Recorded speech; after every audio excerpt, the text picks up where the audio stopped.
Hey everybody, welcome back. So in the last two videos, we covered building your own versus leasing colo space, different tier levels, redundancy factors, frequently used terms, facility considerations, company financials, MEP, PUE, and power systems. So if you haven't seen the first two videos, you can check them out here.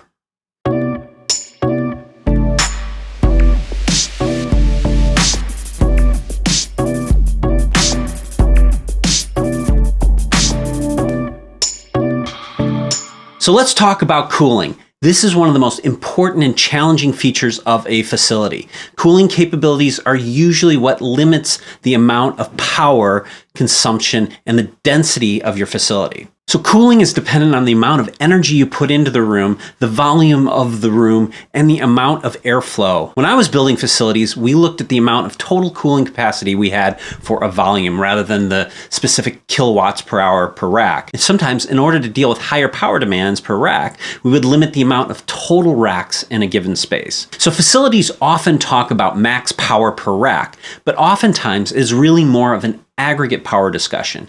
You'll definitely encounter some facilities that put a cap on power per rack though. Let's talk about some terms. There are CRACs, or computer room air conditioners. These are the large units that have fans and pumps in them. They take hot air in through the top and they push cool air out through the bottom. Typically, these systems have a refrigerant in them. Then there's another term you will hear that's used sometimes interchangeably, but they are actually different things. And that's CRAs, which stands for Computer Room Air Handlers.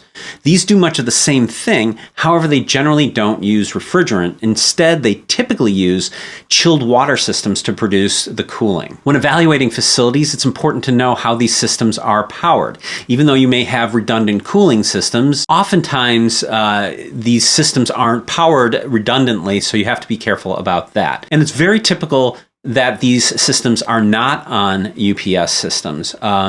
Typically, what they do is when the power goes out, they don't fail over to UPS, they fail over directly to generator, so they go down for a little bit while the generator's coming up. So that's a typical thing you will see. Some of them actually do have them attached to UPSs, but that's not always the case. It's not a disqualifier if they aren't necessarily plugged into UPSs. Some facilities make use of in-cabinet cooling systems, and I'm not a fan of these typically. They can be very good in high-power cabinets that need it, but for most applications, they lack the kind of resiliency that most systems need. Some facilities can even support liquid cooling to the systems. And this is usually for HPC type of environments, but those tend to be challenging and expensive, and you don't see a whole lot of that in the wild. It's not a typical sort of scenario. Another thing you might see are in-row units. These are cooling systems that take up the footprint of a rack or half a rack and deliver cooling right into the row. And this can be a really good option for a completely diverse cooling system, but you rarely see this type of setup due to the costs and the complexities involved. Another thing out there that you may run into are completely self-contained data center in a box solutions, where everything is pre-configured in a pre-built container that provides cooling, power, and connectivity. These tend to be seen more on like factory floors and places where you need a reliable data center but don't have all of the infrastructure in place to support it. Now, one last system that I'll talk about that you very rarely see is systems that are designed around the ambient temperature of a facility. I built a data center that was 225 feet underground, where the tunnels underground were 52 degrees all year round. And so just through ambient temperature, you can maintain the proper temperature in the facility. There was an option, interestingly, to create a vertical bore to create a convection sort of current to pull air through a facility so that you could have a really, really low PUE. But that's a really exotic scenario. Now, sometimes one of the things that you'll see in facilities is that they lack sufficient load for the cooling systems to work. Now, cooling systems work most efficiently at certain load levels, and so that's where facilities try to maintain their operations. Now, I've seen several facilities over the years that are overcooled, and these are typically like private-owned facilities that were built out to support a much higher rack density, but due to more powerful compute systems and virtualization, the actual utilized footprint becomes very small. And so sometimes they have too much cooling. And when there's too much cooling going on, the return air can be so cold that it can threaten to freeze the pumps. When you have a situation where you're overcooling the room, sometimes what you'll see is the cracks or the crays will be in heating mode while others are in cooling mode. So you're kind of cooling and heating at the same time to maintain the temperature. Another thing you will see that's similar to that is cracks or crays fighting over humidity controls.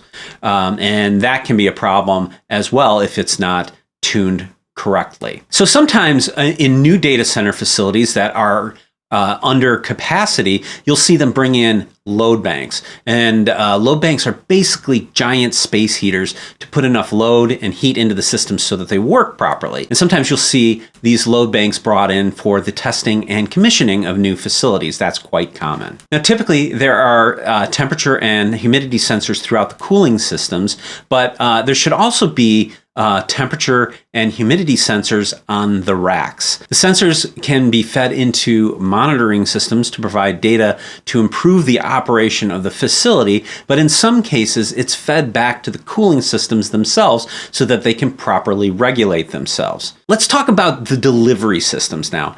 In most data centers, cooled air is delivered through a plenum underneath the floor, and hot air is returned through a ceiling plenum. Now, one thing to take note of is the height of the raised floor. It's very important because it can determine how much cooling capacity the facility can provide. Data centers are essentially closed systems, so what you put in is what you have to take out.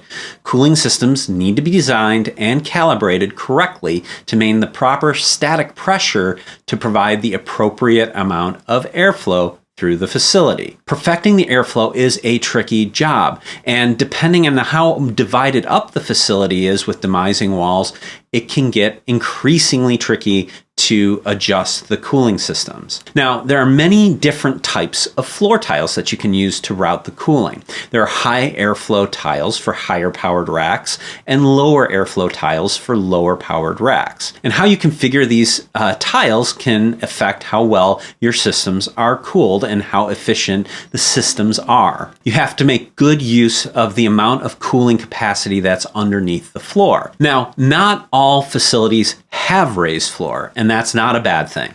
In some cases, the racks are bolted directly to the concrete floor. And in these cases, what you typically see are ducted systems. Often these have damper systems that can attenuate airflow based on the room temperature. And they can be very efficient at putting cool air where it needs to be. So another thing to look for is hot and cold aisle containment. These amount to everything from plastic butcher curtains to high-end glass containment systems. And they can both be really good for containment.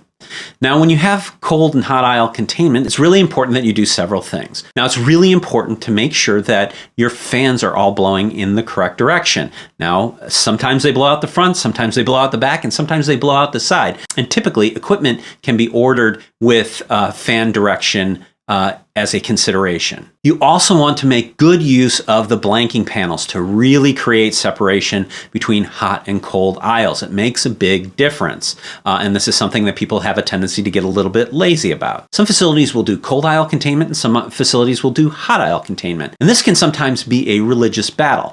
I have found actually very little difference between either approach.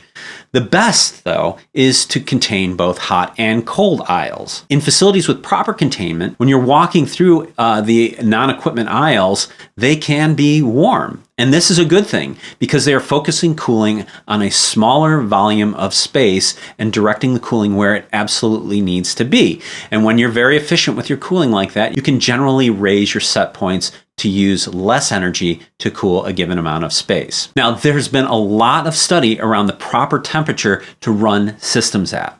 When temperatures are elevated, there can be a high equipment failure rate. So understanding the limits is really important. HVAC can be a complicated process that involves a lot of tweaking to optimize. So make sure you're comfortable with the facility's staff's capabilities. Let's talk about fire suppression systems now. Most facilities have a mix of things, and there's a lot of complexity to designing these systems as well. And if you don't get things right, the fire marshal will shut you down and throw everybody out of the building. Everything needs to have the right fire sealing. All the wall penetrations have to be sealed properly. Ask about what the fire rating of the walls is. This is a measure of how long it'll take a fire to burn through the wall, so you know how much protection you will have if there's a fire in another part of the facility. Now, you can often identify all the fire systems in a facility because they will be colored red as a requirement of the building codes. When you look above, you will see red cabling and you'll see red piping, and these are usually indications that they are dedicated to the fire detection and suppression systems. Now, most facilities have multiple detection systems. You'll find more traditional smoke detection systems throughout the facility in the air handling systems, under the floor and up in the ceilings, and in the room itself. But you will also see additional systems like VESDA systems, which stands for Very Early Smoke Detection Apparatus. These systems are extremely sensitive to particulates in the air, and they pump air into the system through orange tubes that are all around the facility. Now, these systems are one of the reasons why having cardboard boxes in a facility is discouraged. Besides the fact that they're a fire accelerant, which is not good, when you tear them apart, the particulates can set off the VESDA system.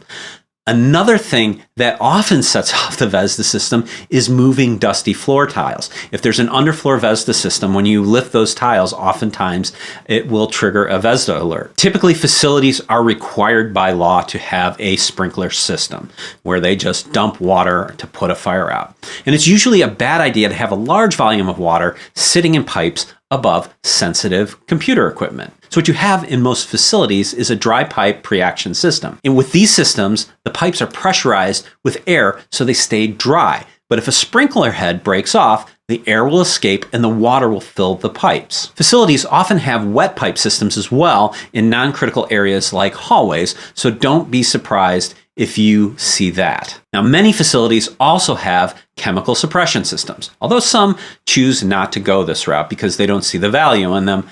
I personally see the value in chemical suppression systems. These can put out a fire without doing damage to the equipment. Even though they won't damage equipment, cleaning up after a chemical suppressant dump is a significant task as well. Now, in the old days, it was halon gas, but now there are safer and more modern gases like Novec 1230 and others.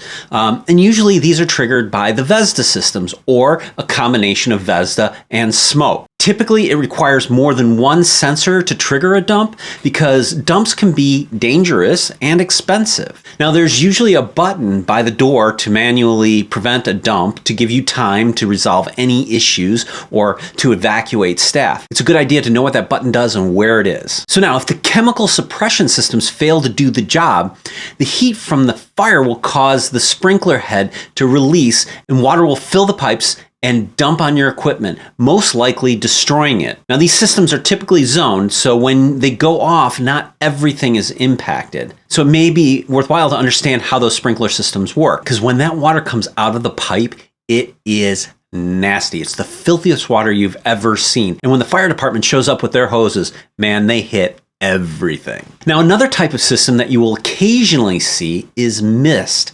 Highly purified water is non-conductive and can be used to suppress fires without destroying the equipment. Now, these systems were originally used in submarines, where you have a very contained environment. And not only is putting out the fire critical, but not suffocating is also really important. You can't just open the door underwater. Now, these systems are expensive and difficult to work with.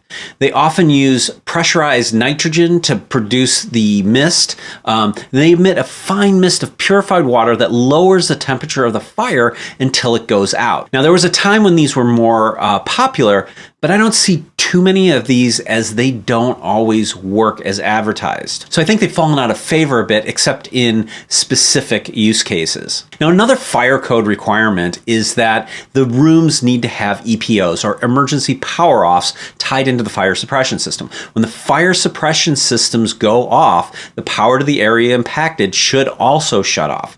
And you should understand how these systems work and what the scope of that impact is. And there is also another another button by the door that is an EPO button that is there for you or the fire department to shut the power down if a situation gets dangerous. You don't want the fire department walking in and spraying water all over electrified systems. Some of those systems have a lot of power, so you really don't want to have that happen. So let's talk a little about network. The facility should have diverse entrances, of course, for the telco you need. Make sure the provider has the building lit. Otherwise, you may be forced to pay access fees to other carriers, and it may mean that your diverse carriers traverse the same path into facilities. And I have seen companies who thought they had very diverse network paths lose all their network and phone connections because everything was coming in over the same access equipment. Now, telco typically comes into several different meet me rooms throughout a facility. Sometimes carriers terminate in these rooms, and sometimes they will extend directly to the customer. Usually, it gets dropped off as single mode fiber of different flavors depending on the distance from the telco CO to the facility. Some carriers will drop circuits off to equipment they own in the meet me rooms and extend multi-mode or copper to the customer from there. One thing I will say at this point is when you're ordering circuits, make sure to check your orders thoroughly and state that you need the demarc information.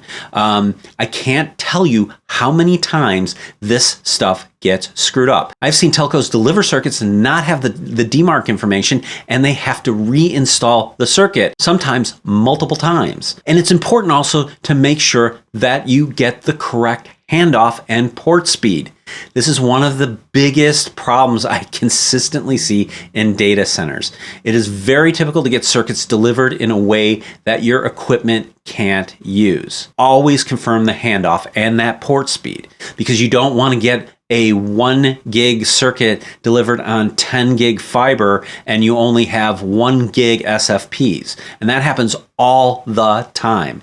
So please make sure double check, triple check your orders and get that demarc information. So another thing worth talking about is most of these data centers offer an internet connection product that is usually a blend of 2 or more carriers over a blended BGP sort of offering. And you can usually peer with these data center routers and receive and publish routes for these connections if you have your own ASNs and IPs. Make sure their offering meets your needs. This can be a very inexpensive way to get high-speed internet, but make sure you read all the fine print, because there's a lot of ways that they do this, and you have to make sure that this is going to satisfy what your needs are. And these offerings can be very affordable, but they're often shared connections. So keep in mind that when you're choosing, you may encounter a noisy neighbor situation. Another service to investigate is whether they have inexpensive connectivity to another facility or even to the NAP. This can save you a ton of money as well. Many of these operators will have multiple facilities around the world interconnected by their own fiber, and they will sell you slices of it for a really good price. Now, all of this will come to you over cross connects, and this can be a real profit center for some facilities. The pricing for cross connections can vary widely, and some facilities will really stick it to you for these cross connect fees. Now, the horizontal cabling in a facility is usually handled by the facility, but in multi-story buildings, there's vertical cabling that a riser management separate from the facility often maintains, and there can be charges for that as well if you're going interfloor. Last, I want to mention again, if you are looking at utilizing cloud, make sure the facility you are using has direct connect capabilities. This can save you money, hassle, and time, and provide you with really low latency connectivity to your favorite cloud providers. Investigate your options. I'm going to wrap it up here. I will be back for the final installment where I will cover security, add-on services, and tips for negotiating your contract. Thanks for watching. Like, subscribe, hit that bell for updates, and I will see you in the next video.